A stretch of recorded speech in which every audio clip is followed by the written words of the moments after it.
আমার যখন পা পড়ে যায়, পাথর খণ্ডগুলো শক্ত শক্ত প্রস্তর খণ্ড, কিন্তু আমার পায়ের তালুর নিচে আসার সাথে সাথে, পায়ের নিচে আসার সাথে সাথে পাথরগুলো যেন মোমের মতো নরম হয়ে যায়। আব্বাজান শুধু তাই নয়, আরো আছে শুনুন। আমি যখন রাস্তা দিয়ে যাই হেঁটে হেঁটে কুয়ার দিকে পানি আনার জন্য, রাস্তার দুই পাশে যে বৃক্ষ, যে গাছগুলি আছে, গাছগুলি আমার কাছে ঝুঁকে পড়ে, আর গাছগুলি ঝুঁকে আমাকে সালাম জানায়। হ্যাঁ, গাছ ঝুঁকে আমাকে সালাম জানায়, নবীর মাকে গাছগুলি সালাম জানায়। আব্বাজান শুধু তাই নয়, আমি যখন কুয়ার কাছে পৌঁছে যাই, পানি আনার জন্য যাই, পেটে আমার বাচ্চা আছে, আমার পানি তুলতে অসুবিধা হবে, যেই মাত্র আমি কুয়ার সামনে পৌঁছে যাই, বালতি দড়িতে আমি হাত লাগাই, সঙ্গে সঙ্গে দেখি কুয়ার অথল তলে পানি ছিল, সঙ্গে সঙ্গে পানিটা উতলিয়ে একেবারে উপর পর্যন্ত চলে আসে। বালতি দড়ি ব্যবহার করতে হয় না, আমি হাতে করে পানি নিই। মক্কার আরো মহিলারা বলে, আমেনা তুমি একটু অপেক্ষা করো, তোমার কারণে আমরাও সহজে পানিটা নিতে পারি। মুসলমান ভাই, নবীজির মুআজিজা দুনিয়াতে আসার আগে থেকেই শুরু হয়ে গেছে, আগে থেকেই শুরু হয়েছিল। হযরত আমনা বলেন, আব্বা এই যে খুশবু পাওয়া, পাথরগুলো পায়ের নিচে মোমের মতো নরম হয়ে যাওয়া, বৃক্ষ তরুলতার সামনে ঝুঁকে ঝুঁকে সালাম জানানো, জঙ্গলের হরিণের এসে সালাম জানানো, কুয়ার পানি নিচে থেকে উপরে উঠে যাওয়া, এই সব কিছু কিন্তু আমার জন্য নয়, আমার মনে হচ্ছে আমার গর্ভে যে বাচ্চা আছে, এই মোবারক বাচ্চার জন্যই আল্লাহ পাক এই বরকত দিয়েছে। বলুন সুবহানাল্লাহ। মুসলমান যারা মুরব্বী, তাই সেই নবীর আগমনে আমরা খুশি না বেজার? খুশি না বেজার? খুশি পালন করব ইনশাআল্লাহ। রাজি আছেন সকলে?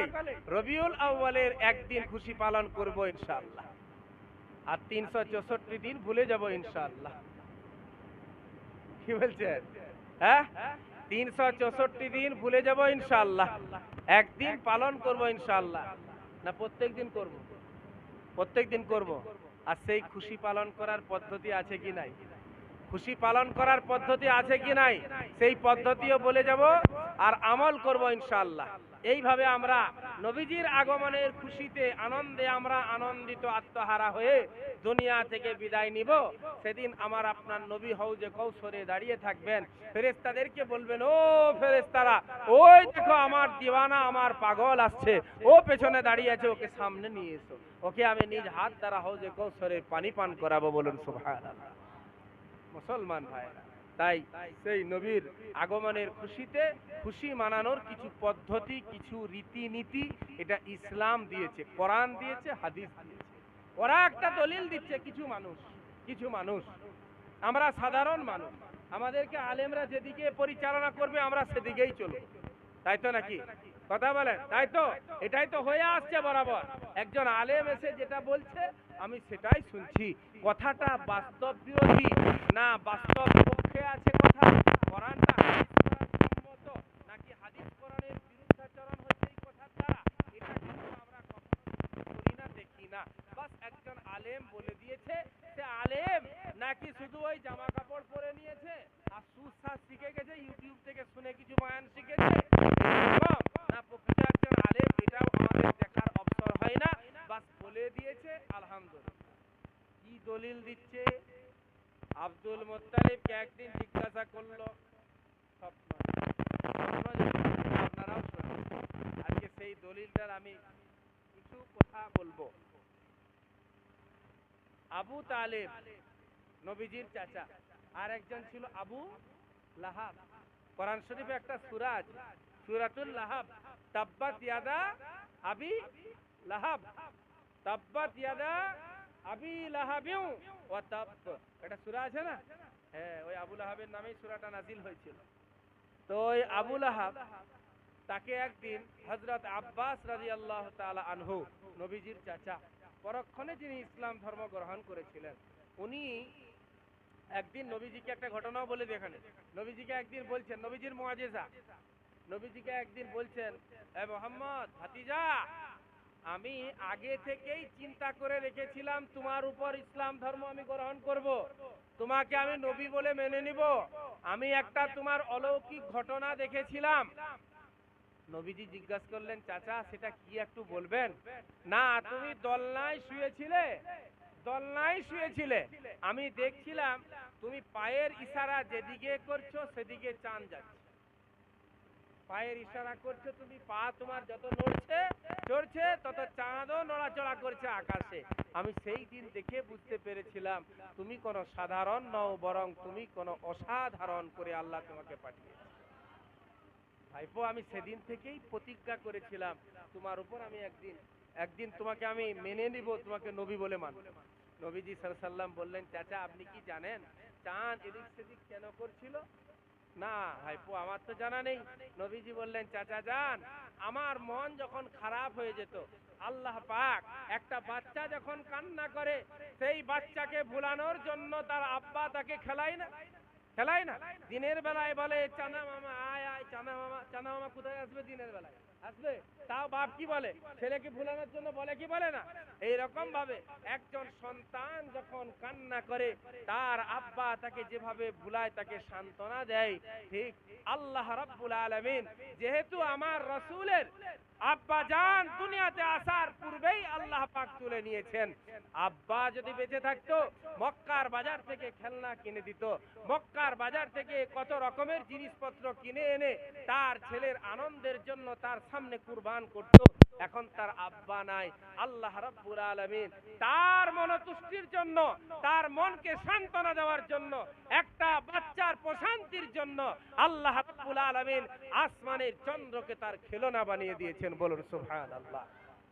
ও মুসলমান ভাইরা, আমার চাচারা, মুরব্বী বাবারা, আব্দুল মুত্তালিব আব্বাস রাদিয়াল্লাহু তাআলা স্বপ্নে দেখেছেন। কি স্বপ্নে দেখলেন? না, আবু লাহাব তাকে দেখে আবু লাহাবকে জিজ্ঞাসা করছে, এই আবু লাহাব তুমি কবরে কেমন আছো? ভাই বড় কষ্টের মধ্যে আছি।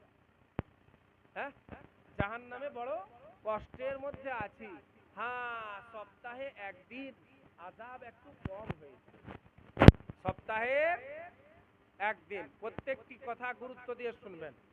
শেষকালে আমি একটা কথা বলবো, প্রত্যেকটা দিন আমার আযাব হয়, কিন্তু তার একটা দিন আযাব আমার একটু লাঘব করা হয়, একটু কম করা হয়, কিঞ্চিত পরিমাণ কমিয়ে দেওয়া হয়। না সেই দিনটা কোন দিন একটু বলবেন? না সেই দিনটা হচ্ছে সোমবার দিন। না এটা কেন করা হয়? উনি তখন উত্তরে বলেছিলেন, মুহাম্মদ সাল্লাল্লাহু আলাইহি ওয়াসাল্লাম যেদিন জন্মগ্রহণ করেছিলেন, সুয়াইবা নামক মাঝি আমাকে যে সুসংবাদ দিয়েছিল, এই সুসংবাদ পাওয়ার পর আমি আনন্দে, আমার ভাতিজার আগমনে আনন্দিত হয়ে আমি সুয়াইবা মাঝিকে আঙ্গুলের ইশারা দ্বারা বলেছিলাম, যাও তোমাকে আযাব করে দিলাম। নবীজির আনন্দে আমি আনন্দিত হয়েছিলাম বলে আল্লাহ পাক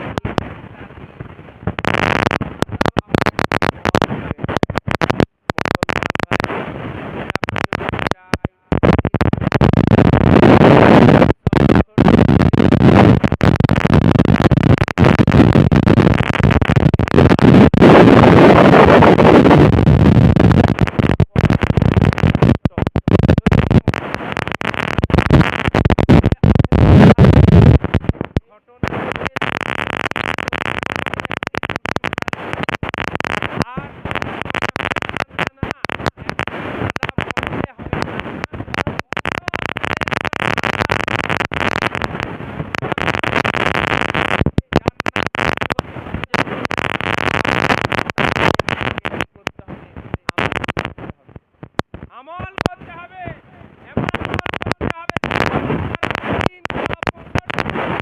আল্লাহ পাক আমাকে জাহান্নামের আগুন থেকে হেফাজত করে রাখবেন। এমন আমল আমাকে করে যেতে হবে যে আমলের দ্বারা আল্লাহ পাক আমাকে বলবেন, ও আমার বান্দা, ইয়া আইয়াতুহান নাফসুল মুতমাইন্না ইরজিই ইলা রাব্বিকি রাদিয়াতাম মারদিয়া ফাদখুলি ফি ইবাদি ওয়াদখুলি জান্নাতি। আমার বান্দাদের দলভুক্ত হও আর আমার প্রশান্তির জান্নাতে প্রবেশ করো। এই ঘোষণা যদি পেতে চায় তাহলে আবুল আহাবের এই ঘটনাকে দলিল বানালে হবে। আর আবুল আহাবের ঘটনাকে যদি দলিলেই হতো, আমি এই ভাই সাহেবকে একটা কথা মসজিদে বলছিলাম, এসে পাশে বসলেন, কয়েকটা বিষয়ে আলোচনাও হলো, খুব ভালো লাগলো কথা বলে। তো আবুল আহাবের এই বিষয়টা যদি দলিল হয়, এই দলিলটা কি সাহাবায়ে কেরাম বুঝতে পারেন? কথা বলেন, সাহাবায়ে কেরাম বুঝতে পারেন নাই? সাহাবায়ে কেরাম কি আমাদের থেকে কম বুদ্ধিমান ছিলেন না বেশি? কোরআন হাদিস আমাদের থেকে কম বুঝেছিলেন না বেশি বুঝেছিলেন? বেশি বুঝেছিলেন। কিন্তু সেই সাহাবায়ে কেরাম হযরত আব্বাস রাদিয়াল্লাহু তাআলা আনহু এই স্বপ্ন দেখার পরও তো কোনোদিনও নবীজির এই জন্মদিনকে কেন্দ্র করে কোনো খুশিতে কোনো মজলিসও কায়েম করেননি, আর এই জুলুসও রাস্তায় বের হয়। কেউ প্রমাণ করতে পারবে না, কিয়ামত পর্যন্ত প্রমাণ করতে পারবে। প্রমাণে তারা একটা দলিল পেশ করবে, এই একটা দলিল না। আবুল আহাব বলছে একদিন আমার আযাব কম হয়। আরে বাবা, আবুল আহাব তো মুসলমানই হয়, সে তো মুসলমানই নয়, সে তো কাফের অবস্থায় দুনিয়া থেকে গেছে। তো তার একদিন নবীজির আসার আগমনের আনন্দে আনন্দিত হয়ে সামান্য আযাব আমরা কমাতে চাই, নাকি চিরতরের জন্য জাহান্নাম থেকে মুক্তি চাই? বলেন, কথা বলেন। চিরতরের জন্য জাহান্নাম থেকে মুক্তি চাই। অতএব আমাদেরকে ওই সমস্ত আমলের খোঁজ করতে হবে যে আমলগুলি করলে আমরা চিরতরের জন্য জাহান্নামের আগুন থেকে মুক্তি পেতে পারবো। মুসলমান ভাইয়েরা, আমার চাচারা, মুরব্বী বাবারা, নবীজির মুজিজার কথা বলছিলাম, আর একটা মুজিজার কথা বলি। নবীজির বোনের নাম ছিল সাইমা। কি নাম ছিল? হ্যাঁ, সাইমা। ওই যে সাইমা একটা বাংলা গজলে বলে না, বাংলা গজলে দোলা দেই সাইমা ওগো মা হালিমা, যাই হোক এরকম বাংলা গজল আছে। তো সাইমা নবীজির বোন, তিনি বলেন একদিন নিজের আম্মাকে বলছেন, আম্মা আমার ওই মক্কার ভাইকে সাথে দাও, যদি সাথে দাও তাহলে ছাগল নিয়ে আমি যাব, আর যদি সাথে না দাও তাহলে ছাগল নিয়ে আমি যাব না। তো হযরত হালিমা জিজ্ঞাসা করলেন, কেন? তোমার ওই মক্কার ভাই অন্যের ছেলে, তাকে তোমার সাথে দিব, বাঘে কষ্ট দিয়ে দিতে পারে, হুড়ালে কষ্ট দিতে পারে, তখন আমি কি উত্তর দিব? অতএব তুমি ছাগল নিয়ে যাও, এই বাচ্চাকে সাথে নিয়ে যেতে হবে না। সাইমা বারবার না, আমার সাথে দিতেই হবে, তাকে না সাথে দিলে আমি ছাগল নিয়ে যাব না। তখন তার মা হালিমাতুস সাদিয়া রাদিয়াল্লাহু তাআলা আনহা, তিনি বললেন, বেটি বলো বলো, এখানে কি ব্যাপার তুমি লুকাচ্ছ আমার কাছে, কেন নিয়ে যেতে চাইছো তোমার ভাইকে সাথে? তখন সাইমা বলেন, আম্মা জান, আমি আগে ছাগল চড়িয়েছি, ছাগল নিয়ে আমি চারণ ভূমিতে আগেও যেতাম, তখন গিয়ে এই ছাগলগুলির রাখালি আমাকে নিজেকে করতে হতো, এই ছাগলগুলির রাখালি নিজেকে করতে হতো, ছাগল এদিক সেদিক ছুটাছুটি করত, আমি পেরেশান হয়ে যেতাম। কিন্তু যখন থেকে আপনি মক্কা থেকে মক্কি ভাইকে নিয়ে এসেছেন, ভাই মোহাম্মদকে আপনি আমার বাড়িতে এনেছেন, এই ভাই মোহাম্মদকে যখন আমি কোলে করে নিয়ে মক্কার ওই চারণ ভূমিতে ছাগল চড়ানোর জন্য চলে যাই, ওগো মা, আমি আমার ভাইকে গাছের তলায় নিয়ে বসে থাকি, আকাশের একটা ছোট মেঘের টুকরা, মেঘ এসে আমার মাথায়